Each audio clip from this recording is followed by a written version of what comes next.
நடிகரும் தயாரிப்பாளருமான விஜய் தேவரகுண்டாவும் அவரின் காதலியான நடிகை ரஷ்மிகா மந்தனாவும் பிப்ரவரி 26ஆம் தேதி திருமணமும் நடந்தது.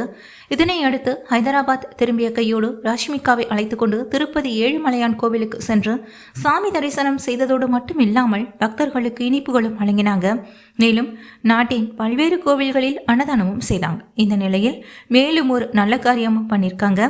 ரஷ்மிகா தம்பி ஆனந்த் மற்றும் பெற்றோருடன் தன் சொந்த ஊரான தும்மன்பேட்டுக்கு சென்றாங்க விஜய் தேவரகொண்டா. தெலுங்கானா மாநிலம் நாகர்கோவில் மாவட்டத்தில் இருக்கும் தும்மன்பேட் கிராமம் தான் விஜயின் சொந்த ஊர். திருமணமாகி வந்திருக்கும் விஜய் தேவரகொண்டா ரஷ்மிகாவை பார்க்க கிராம மக்களை கூடிவிட்டாங்க.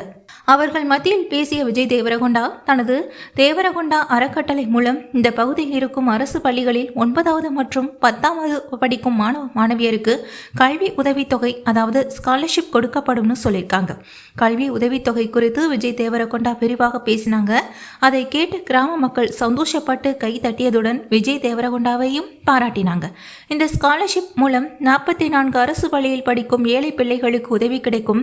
திருமணம் முடிந்த வேகத்தில் இனிப்பு கொடுப்பது, அன்னதானம் செய்வது, பிள்ளைகளின் படிப்புக்கு உதவி செய்வது என தொடர்ந்து நல்ல காரியங்களை செய்து வராங்க விஜயும் ரஷ்மிகாவும்.